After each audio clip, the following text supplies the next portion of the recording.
नमस्कार, मैं हूं आकर्षण उप्पल और इस समय आप ये सीधी तस्वीरें देख रहे हैं IBN 24 पर।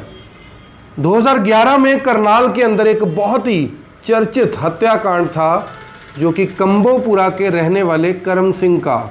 करम सिंह जो कि करनाल के रहने वाले थे, कांग्रेस के बहुत ही पुराने और वरिष्ठ कार्यकर्ता थे, जिनकी हत्या का आरोप उस समय के तत्कालीन असंध से विधायक जिलेराम शर्मा, जो कि उस समय CPS भी थे, और पूर्व मंत्री OP जैन के ऊपर लगा था। एक PA भी उनके शामिल थे, उनके ऊपर भी आरोप था कि जो करम सिंह हैं उनकी हत्या में ये तीनों लोग शामिल हैं। आपको याद होगा कि 2011 में करनाल के NDRI के बाहर एक व्यक्ति बहुत ही गंभीर हालत में मिले थे, जिनका नाम करम सिंह था। उनकी हत्या का आरोप उनके परिवार ने लगाया था, क्योंकि मामला विधायक से जुड़ा था, जिन्होंने कांग्रेस को उस समय समर्थन दिया था। कांग्रेस की भूपेंद्र हुड्डा सरकार को उस समय समर्थन दिया हुआ था। उस समय के जो विधायक थे OP जैन पानीपत से, उनको भी इस मामले में आरोपी दर्शाया गया था, बताया गया था। इसलिए इस मामले की जो जांच है वो दी गई थी CBI को। लेकिन अब CBI ने इस मामले में फैसला सुना दिया है।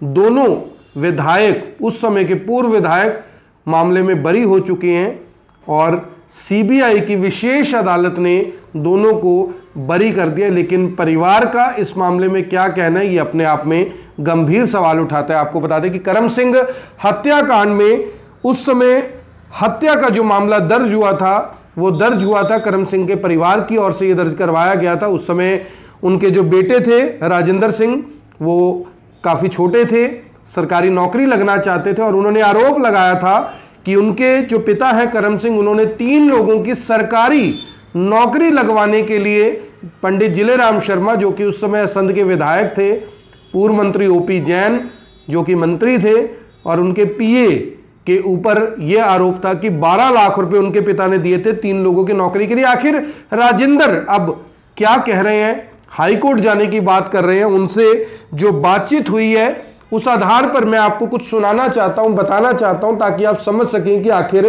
पूरा मामला क्या था। आपको बता दें कि 7 जून 2011 को पूर्व सरपंच जो थे कंबोपुरा के करम सिंह गंभीर अवस्था में NDRI के बाहर मिले थे। उनके जो बेटे हैं वो बताते हैं कि पूरे मामले की कहानी क्या थी। पूरा मामला जुड़ा हुआ था 3 सरकारी नौकरियों से, जिसमें वो बताते हैं राजेंद्र सिंह की मैं और मेरे 2 रिश्तेदार थे जिनकी सरकारी नौकरी लगवाई जानी थी। वो कहते हैं कि मेरे पिताजी पूर्व सरपंच रह चुके और कांग्रेस के बहुत ही अच्छे और कर्मठ कार्यकर्ताओं में से एक थे। राजेंद्र सिंह ने बताया कि उसके पिता के पूर्व विधायक जिले सिंह के साथ काफी अच्छे और मधुर संबंध थे, जिसके आधार पर ही मेरे पिताजी ने जिलेराम शर्मा, जो कि असंध के विधायक थे, CPS भी थे, उन्हें मिलकर 3 नौकरियों के लिए बातचीत की थी, जिसके लिए 4 लाख रुपए प्रति व्यक्ति के हिसाब से, या यूं कहें प्रति नौकरी के हिसाब से 12 लाख रुपए दिए गए थे। राजेंद्र कहते हैं कि मेरे लिए कंडक्टर की नौकरी की बातचीत हुई थी।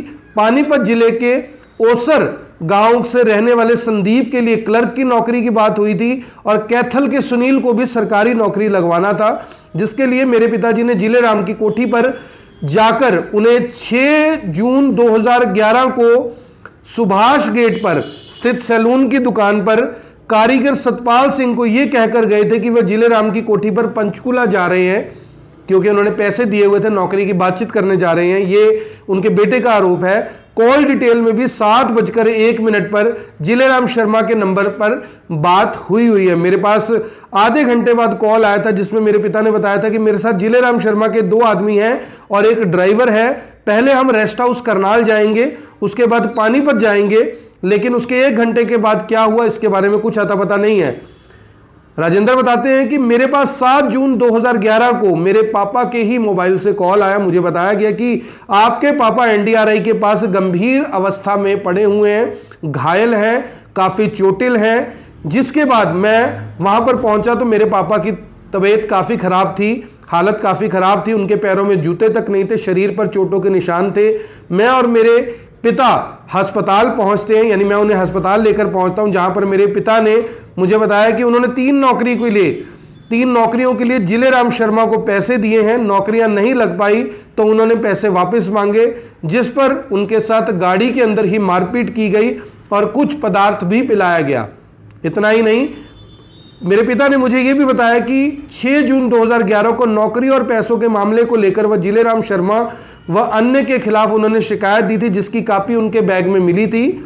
मैं पिता से बातचीत करना चाहता था, लेकिन डॉक्टरों ने ज़्यादा बात मुझे नहीं करने दी, जिसके बाद मेरे पिता काफ़ी सीरियस हो गए और उन्हें चंडीगढ़ के पीजीआई हॉस्पिटल में रेफर कर दिया गया, जहां पर उनकी मौत हो जाती है।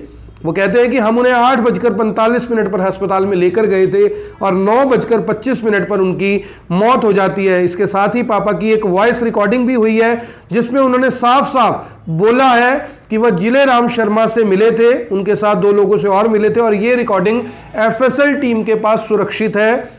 इसके साथ ही जहां पर मेरे पापा मिले थे वहां पर 3 बार आग लगवाई गई ताकि किसी को कोई सबूत ना मिल सके। ये राजेंद्र सिंह, जो कि करम सिंह के बेटे थे, वो बताते हैं।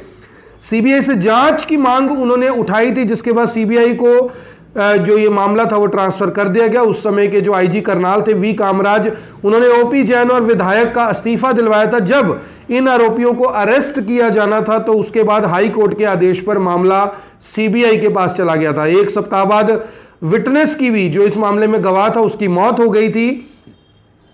संदीप सिंह के पिता चमेल सिंह ने भी संदिग्ध जो हालातों में उनकी मौत हो गई थी 15 जून को, जो इस मामले में विटनेस थे, लेकिन मेरे को वहां पर जाने नहीं दिया गया, मुझे नजरबंद कर दिया गया था। उस वक्त चमेल सिंह के परिवार ने भी इस मामले की सीबीआई जांच की मांग उठाई थी, लेकिन एकाएक चमेल सिंह का जो परिवार है वो सीबीआई मांग से मुकर जाता है। उन्होंने लिखित में दे दिया कि वो कोई भी सीबीआई जांच नहीं करवाना चाहते, लेकिन उसके 6 महीने बाद जिस रोल नंबर पर संदीप, जो चमेल सिंह के बेटे थे, उन्होंने जो सरकारी नौकरी के लिए एग्जाम दिया था, उसी रोल नंबर पर उसकी नौकरी लग जाती है। राजेंद्र सिंह कहते हैं कि इससे आप समझ सकते हो कि पूरा मामला आखिर क्या था।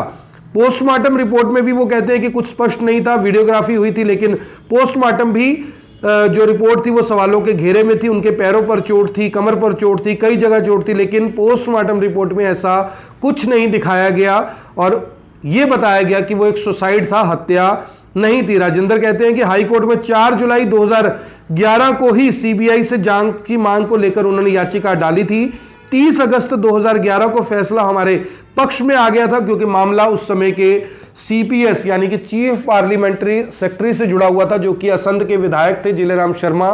पूर्व मंत्री ओपी जैन के साथ जुड़ा हुआ था, वो जो कि मंत्री थे।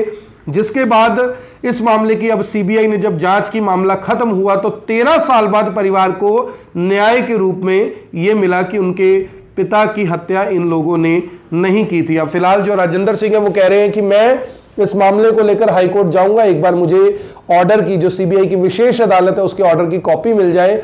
लेकिन यहां पर सवाल सबसे बड़ा यह है कि बड़े लोगों के साथ जब मामले जुड़े होते हैं तो आम आदमी न्याय के लिए भटकता हुआ क्यों दिखाई देता है। जब मामला नेताओं के साथ जुड़ा हुआ होता है, बड़े बड़े करोड़पति अरबपति लोगों के साथ जुड़ा हुआ होता है, तो 13-13 साल न्याय मिलने में लग जाते हैं। और न्याय के नाम पर क्या मिलता है? सिर्फ धक्के मिलते हैं, कोर्ट कचहरियां मिलती हैं, आदमी का बिजनेस, व्यापार, दुकान, ज़मीन, नौकरी सब खत्म हो जाता है, लेकिन उसे न्याय नहीं मिल पाता। इस मामले में आप क्या समझते हैं? कमेंट बॉक्स में ज़रूर बताएं। क्राइम स्टोरी जो कि करनाल से जुड़ी हुई थी, ये आपने देखी, कैसी आपको ये स्टोरी लगी, ये भी कमेंट बॉक्स में ज़रूर बताएं। और क्या आपको भी न्याय के लिए यूं ही इसी तरह कभी भटकना पड़ा हो, तो अपना जो भी आपकी कहानी हो, जो भी आपकी स्टोरी हो, वो आप कमेंट बॉक्स में बता सकते हैं। धन्यवाद। अब यहाँ तक आ ही गए हैं तो हमारे चैनल को सब्सक्राइब जरूर करें और नीचे दिए गए बेल आइकन को जरूर दबाएं, ताकि हर खबर सबसे पहले पहुंचे आप तक।